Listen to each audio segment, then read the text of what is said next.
भारत माता की जय।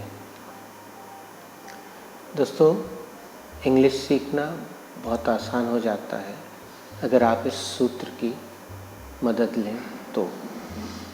ये सूत्र जो है, ये जो फार्मूला है वो बिल्कुल सिंपल है।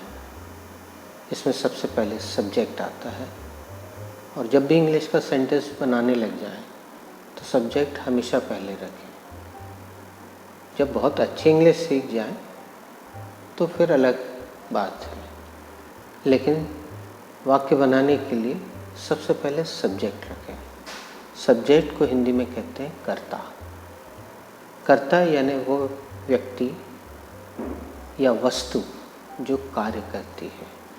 जैसे मैं, आई, यू, तुम, आप, ही, वह किसी एक पुरुष के लिए, शी, वह किसी एक स्त्री के लिए, वी, हम, दे, वे, पीपल, लोग, किड्स, बच्चे, चिल्ड्रन, बच्चे। बहुत सारे कर्ता होते हैं। मुन्नू, पप्पू, गुड्डू। आपके परिवार के हर सदस्य का जो नाम है वो कर्ता है।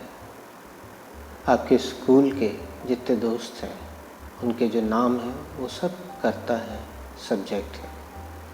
आपके मोहल्ले में रहने वाले हर व्यक्ति का नाम एक कर्ता है। दोस्तों, कर्ता केवल व्यक्ति ही नहीं होता है, वस्तु भी होती है। कैसे, थोड़ी देर में देखते हैं। पहले तो कुछ सेंटेंस बनाते हैं। सबसे पहले सब्जेक्ट लेंगे। मान लीजिए सब्जेक्ट है मैं, यानी आई। तो एक छोटा सा सेंटेंस बनाते हैं। I can sing. मैं गा सकता हूँ। यू कैन सिंग, यानी तुम गा सकते हो। या यू कैन सिंग, आप गा सकते हैं। हिंदी में तुम और आप के लिए अलग अलग शब्द हैं, किंतु इंग्लिश में एक ही है, यू। ही कैन सिंग, वह गा सकता है। शी कैन सिंग, वह गा सकती है। वी कैन सिंग, हम गा सकते हैं। दे कैन सिंग, वे गा सकते हैं। पीपल कैन सिंग, लोग गा सकते हैं। मुन्नू कैन सिंग, मुन्नू गा सकता है। गुड्डू कैन सिंग, गुड्डू गा सकता है। अब कुछ और सब्जेक्ट देखते हैं जो हमारे रोज के जीवन में काम में आते हैं। जैसे एवरीबडी कैन सिंग, हर कोई गा सकता है या प्रत्येक गा सकता है, लेकिन यहाँ हर कोई ज़्यादा अच्छा लगेगा। एवरीबडी कैन सिंग, हर कोई गा सकता है। समवन कैन सिंग, कोई गा सकता है। समबडी कैन सिंग, कोई गा सकता है। Both of them can sing, वे दोनों गा सकते हैं। Both of us can sing, हम दोनों गा सकते हैं। All of them can sing, वे सब गा सकते हैं। वन कैन सिंग, कोई गा सकता है। एवरीवन कैन सिंग, हर कोई गा सकता है। ऐसे बहुत से कर्ता हैं जिनकी लिस्ट इस वीडियो में दी जाएगी। तो ये हो गए कर्ता। अब कुछ नॉन लिविंग सब्जेक्ट्स लेते हैं, निर्जीव कर्ता। लेकिन इसमें सेंटेंस बनाते समय थोड़ा सा ध्यान रखना पड़ेगा। जैसे फैन कैन गिव एयर, पंखा हवा दे सकता है। AC can cool the room, AC room को ठंडा कर सकता है। नॉन लिविंग सब्जेक्ट, निर्जीव कर्ता। Tube light can give light, the sun can provide heat, सूर्य ऊष्मा प्रदान कर सकता है। ये नॉन लिविंग सब्जेक्ट है। अब एक सेंटेंस को ध्यान से देखिएगा। डस्ट कैन बी हार्मफुल, धूल नुकसानदायक हो सकती है। इसमें बी क्रिया का प्रयोग है। बी यानी होना, बनना, रहना। इस क्रिया का काफ़ी प्रयोग होता है, लेकिन अधिकतर बच्चे इसका प्रयोग सही ढंग से नहीं कर पाते। उनको बिकम की आदत रहती है। बिकम और बी दोनों एक ही बात है, किंतु मॉडर्न वर्ब जो है वो बी है, बिकम थोड़ी सी पुरानी है। और इस क्रिया को एक अलग से हमने चैप्टर बना के रखा है। उस चैप्टर का नाम है बी चैप्टर, जिसकी लिंक आपको नीचे दी गई है। अन्य वीडियोस देखेंगे तो उसमें बी क्रिया का बहुत अच्छी तरह से एक पूरा अध्याय ही बना दिया गया है, चैप्टर बना दिया गया है। उसमें आप बी क्रिया को अच्छे से देख सकते हैं और बी चैप्टर को अच्छे से सीख सकते हैं।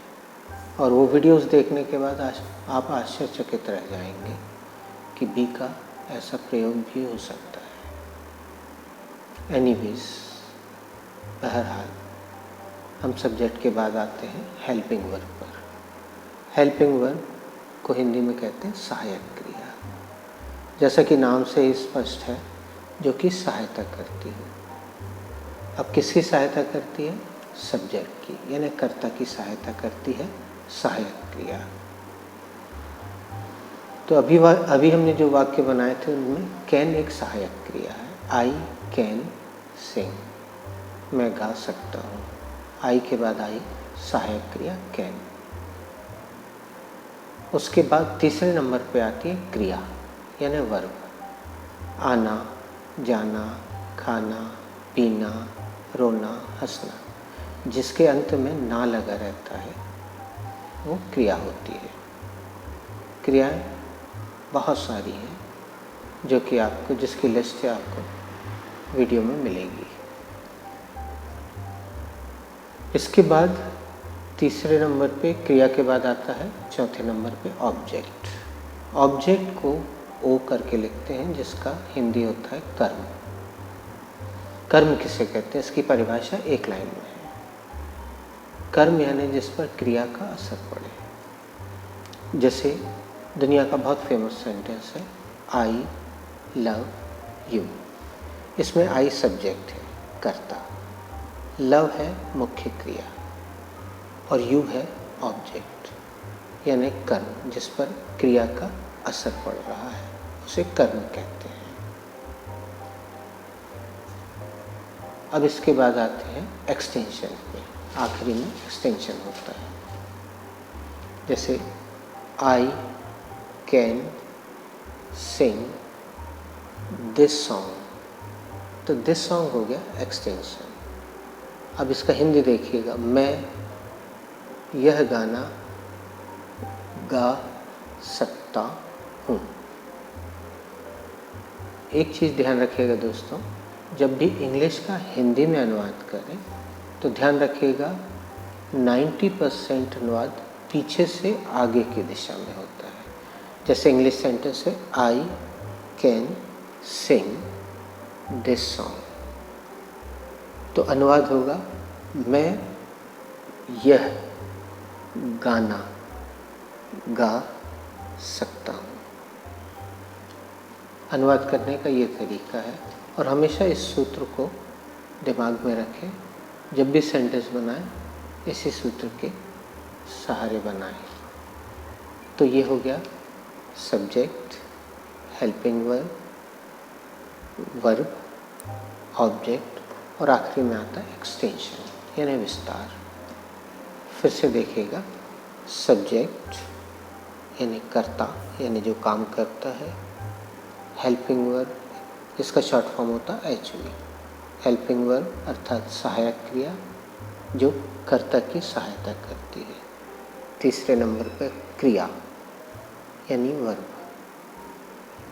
चौथे नंबर पर ऑब्जेक्ट यानी कर्म जिस पर क्रिया का असर पड़ता है। और आखिरी में एक्सटेंशन यानी विस्तार। ये हो गया सूत्र, फॉर्मूला। ये आपको वीडियो में मिलेगा।